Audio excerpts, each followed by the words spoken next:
Oh, sebelumnya lita'arofu inna akramakum indallahi atqakum. Sesungguhnya orang yang paling mulia di antara kamu itu adalah yang paling bertakwa di antara kamu. Kehidupan kita sekarang biar berjalan damai, apalagi di situasi Ramadan kali ini. Situasi Ramadan sebelumnya adalah situasi demokrasi. Yeah. Nah, artinya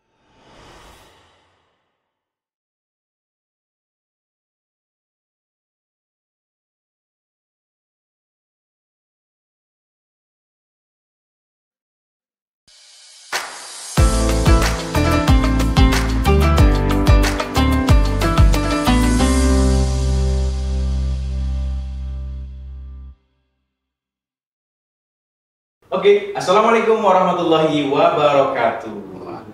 Kembali lagi di acara obrolan Islam inspiratif.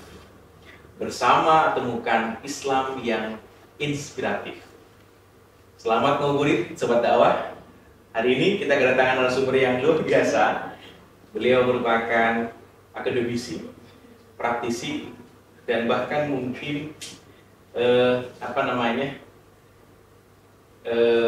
seorang intelektual muslim.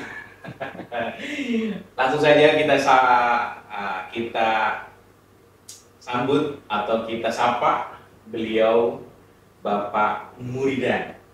Mungkin bagi sobat dakwah, terutama sobat dakwah yang ada di Fakultas Dakwah UIN Syaizu Purwokerto, sudah tidak asing lagi dengan Pak Muridan.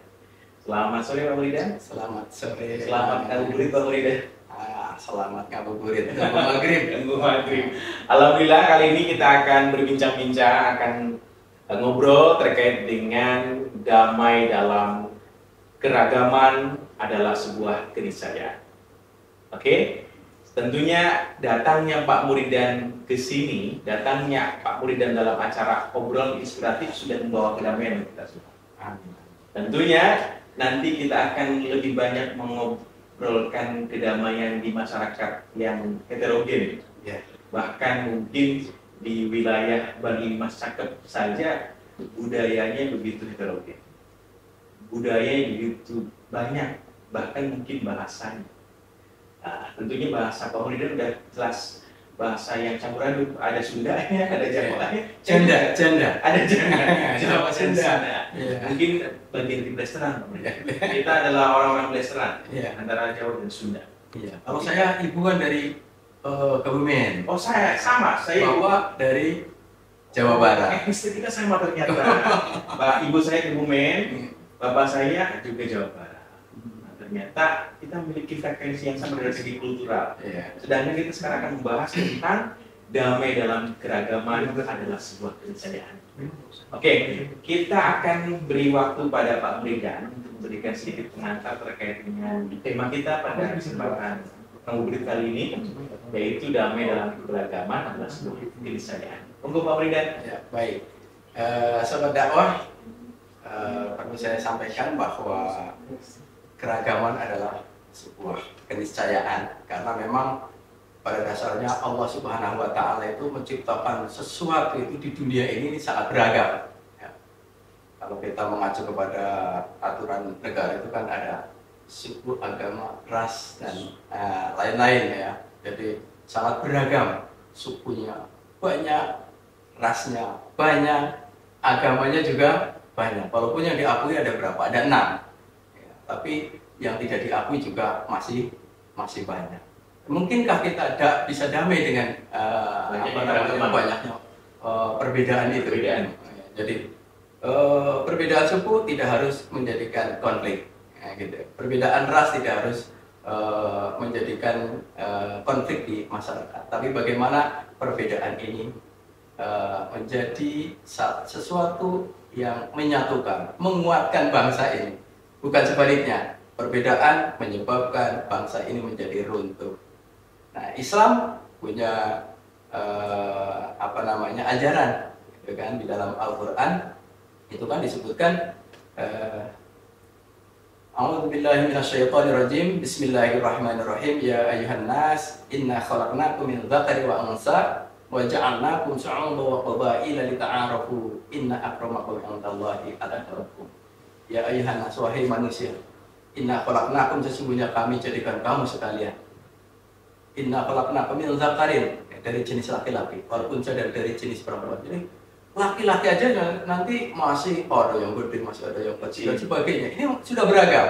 Ada yang kulitnya putih, ada yang kulitnya hitam manis kayak saya.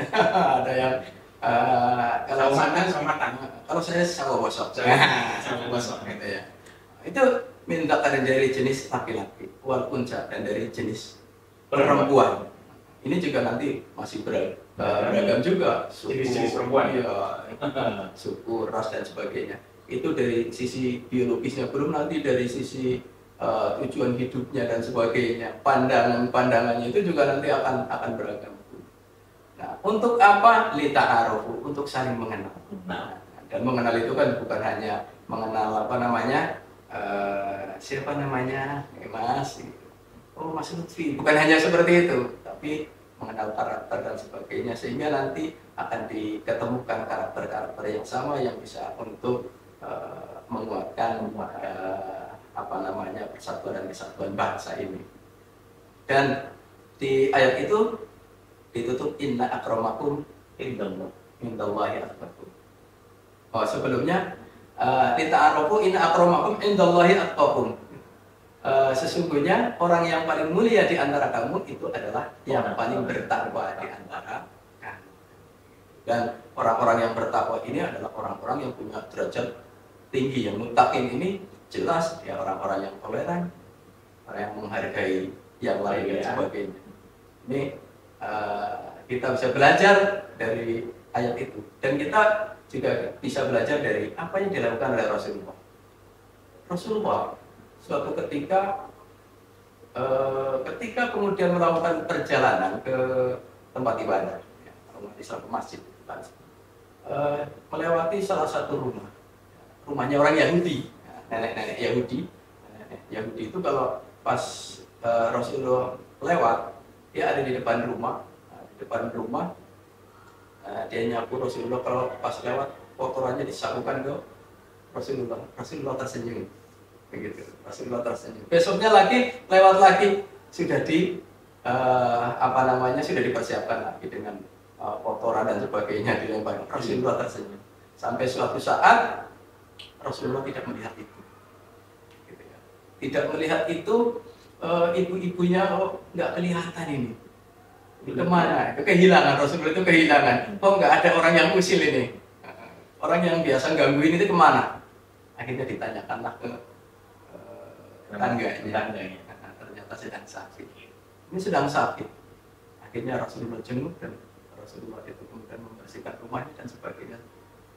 Pada saat dia terbangun dari tidurnya karena ada suara-suara itu, kemudian dia tertarik untuk melihat siapa di sebenarnya. Betapa kagetnya, ternyata orang yang membantunya ternyata adalah Rasulullah SAW yang dulu biasa dia sakiti sebelumnya. Maka ketika kemudian melihat kebaikan-kebaikan itu, dia mengucapkan 2 kalimat syahadat. Akhirnya masuk Islam. Jadi tidak harus bahwa perbedaan itu berbeda. Dia melakukan satu kejahatan harus dibalas dengan kejahatan. Tidak, dibalas dengan kasih sayang. Ternyata ada jalan lain, gitu ya. Jadi dengan kasih sayang ternyata lebih membukakan hati. Oke, luar biasa Bang Rigan. Ternyata kita tidak sadar Bang Rigan, kita masih pada tahun-tahun politik setelah pemilihan perbedaan tadi. Ya. Terutama pemilihan wakil rakyat kita, bahkan presiden kita. Tentunya keberagaman, bahkan dalam suatu keluarga Bang Rigan, kita memiliki keberagaman pilihan. Nah, bagaimana mengkondisikan keberagaman dan perbedaan pilihan itu agar tetap damai, kondusif, dan bahkan mungkin menyatukan.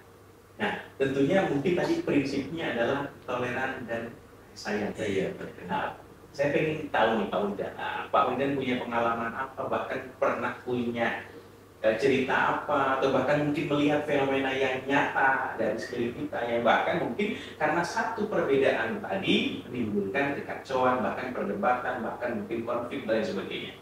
Karena kita biar kehidupan kita sekarang biar berjalan damai, apalagi di situasi Ramadan kali ini. Situasi Ramadan sebelumnya adalah situasi demokrasi. Nah, artinya Ramadan itu harus bisa mengkondisikan diri agar tadi kita masuk pada kategori peringkat takwa yang memang punya karakter damai dan penuh dengan kasih sayang setelah banyaknya perbedaan tadi.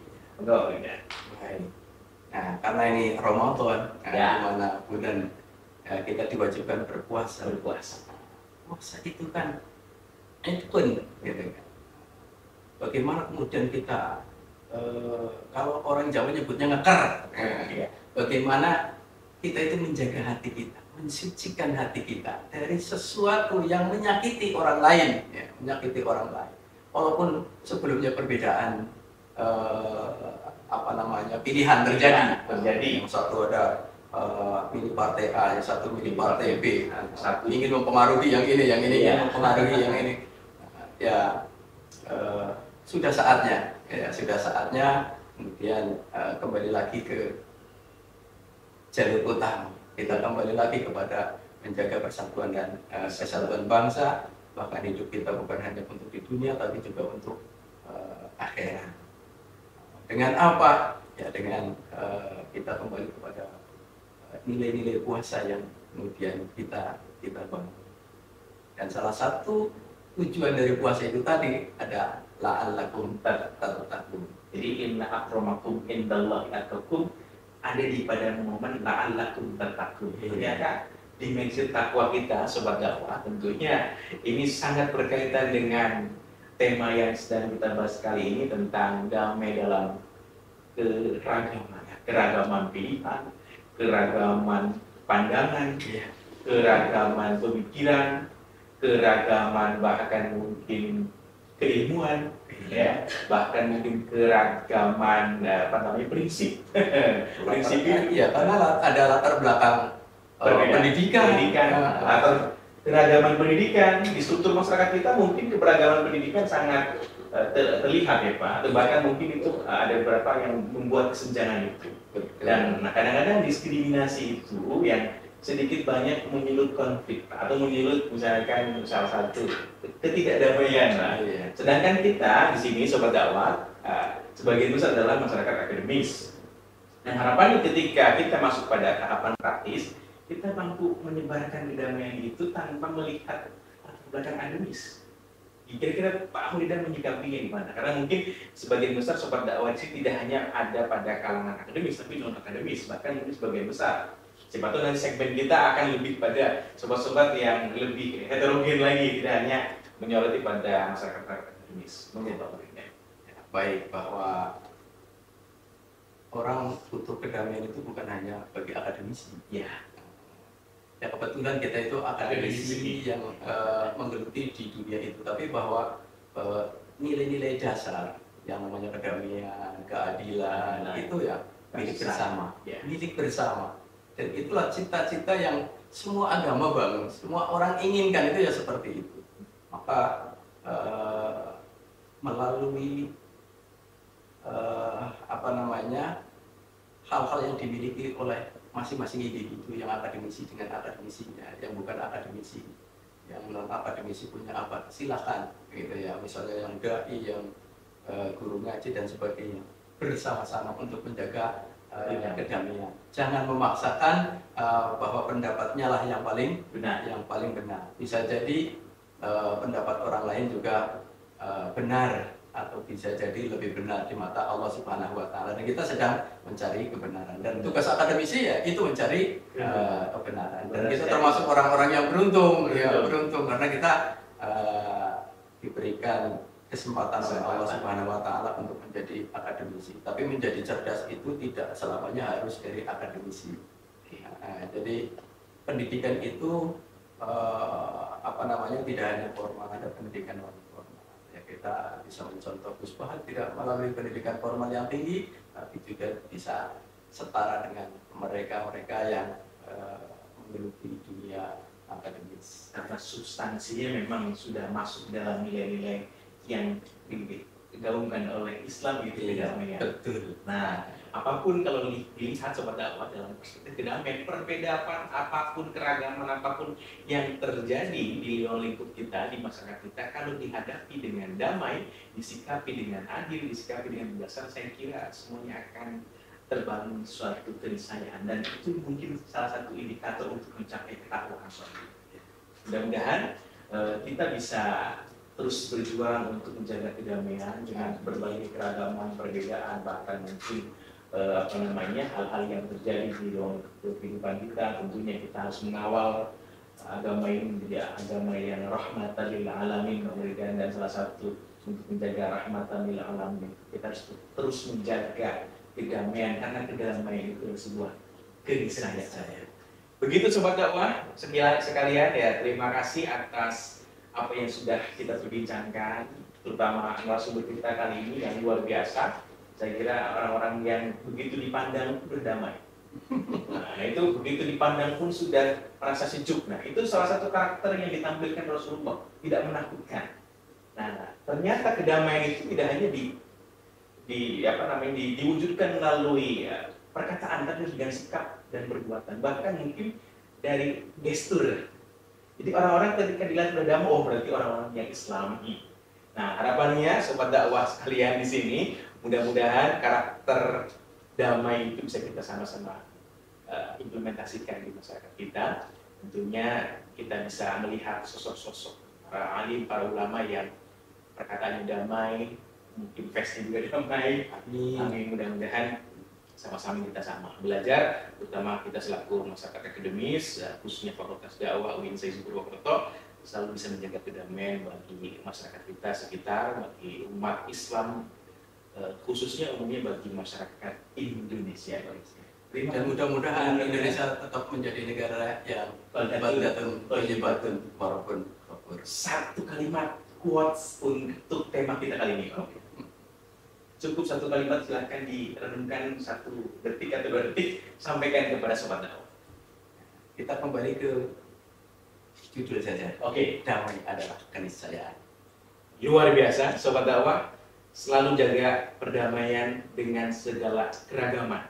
Terima kasih atas narasumber kita yang sudah menyampaikan banyak informasi luar biasa, penting, dan bahkan mungkin menginspirasi, karena tema kita adalah obrolan Islam yang inspiratif. Jangan lupa like and subscribe Fakultas Dakwah UIN Syekh Purwokerto. Terima kasih untuk semuanya, untuk para sobat dakwah. Wassalamualaikum warahmatullahi wabarakatuh.